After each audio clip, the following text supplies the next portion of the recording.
बिस्मिल्लाहिर्रहमानिर्रहीम। अस्सलामुअलैकुम। मैं हूँ खुशी अली और आप देख रहे हैं खुशी की दुनिया। कैसे हैं आप सब? उम्मीद करती हूँ ठीक ठाक होंगे, खुशबाश होंगे।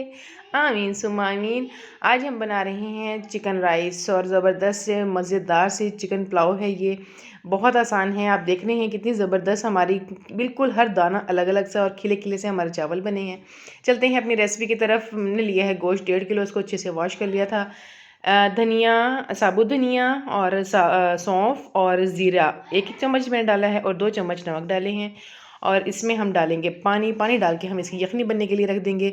आप लोगों ने बहुत छोटे गोश्त की और बड़े गोश्त की, मतलब कि मटन बीफ की तो आपने यखनी बनते देखी होगी, लेकिन चिकन की नहीं देखी होगी। आज आप इसको भी ट्राई कीजिएगा, बहुत पसंद आएगी। ये हमारे पास कुछ साबुत गरम मसाले हैं। 3 चम्मच मैंने लिए है ज़ीरा, 1 चम्मच लिए है काली मिर्च, 7-8 लौंग हैं हमारे पास, 4 टुकड़े दालचीनी के हैं और 3-4 पत्ते हमारे पास तेज़पात के हैं। ये हमारे पास चावल हैं, इन्हें 2 किलो चावल हैं, इन्हें हमने अच्छे से वॉश कर लेना है। खुले पानी में अच्छी तरह से वॉश कीजिएगा।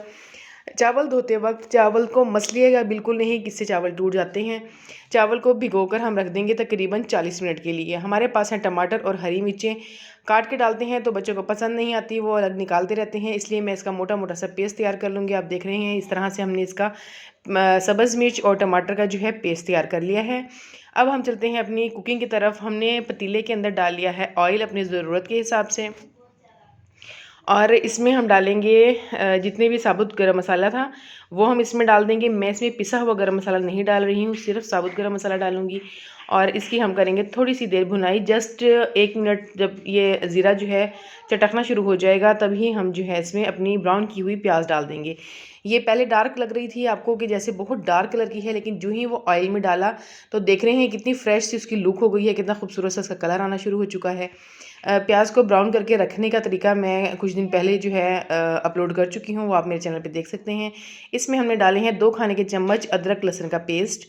इसकी हल्की सी भुनाई करेंगे और इसमें डाल दिया है टमाटर और सब्ज़ मिर्च का पेस्ट। ये डालने के बाद भी हम थोड़ा सा इसकी भुनाई करेंगे और साथ ही हम इसमें डाल देंगे 2 खाने के चम्मच सुरख मिर्च के। सब्ज़ मिर्चें मैंने काफ़ी डाली थी इसलिए सुरख मिर्च कम डाली है। और 3 खाने के चम्मच मैंने इसमें नमक ऐड कर दिया है और इसको हम करेंगे थोड़ी देर भुनाई, जस्ट मैक्सिमम 2 से 3 मिनट। इसके बाद हम जो यखनी बनाया था हमने चिकन, वो यखनी से चिकन निकाल के सिर्फ चिकन हमने इसमें डालना है और इसकी कर लेनी है अच्छे से भुनाई।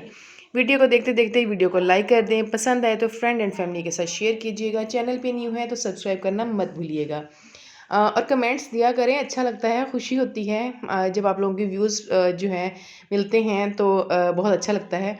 आप देख रहे हैं कि इसकी जो चिकन की लुक थी वो बड़ी ज़बरदस्त सी हो गई थी, तो मैंने यखनी को छान कर इसके अंदर डाल दिया था ताकि वो जो सौंफ और ज़ीरा था वो हमने निकाल दिया है और सिर्फ यखनी इसमें डाली है। अब हम इसमें डाल देंगे जो भिगोए हुए चावल थे। चावल हमने इसमें से बिल्कुल पानी निकाल के डालना है। आमतौर पे 2 किलो चावलों में जो है 3.5 लीटर पानी डलता है।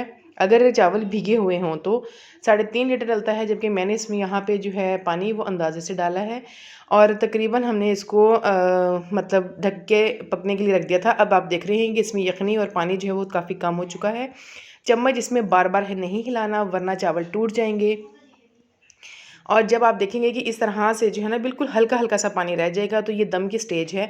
यहाँ पे अपनी जो फ्लेम है वो आप कर दें कम और इसको रख दें दम के लिए तकरीबन 10 से 12 मिनट के लिए। आपने बिल्कुल हल्की आंच पे इसको दम के लिए चावलों को रख देना है और उसके बाद आप देखिएगा कि ज़बरदस्त से जो चावल हैं वो रेडी हो जाएंगे और पूरे घर में बड़ी खूबसूरत सी, बड़े मज़े की और टेस्टी सी खुशबू जो है ना वो फैल रही है इस वक्त चावलों की। ओफ, यकीन माने मज़ा आ जाएगा। आप ज़रूर इसको ट्राई कीजिएगा।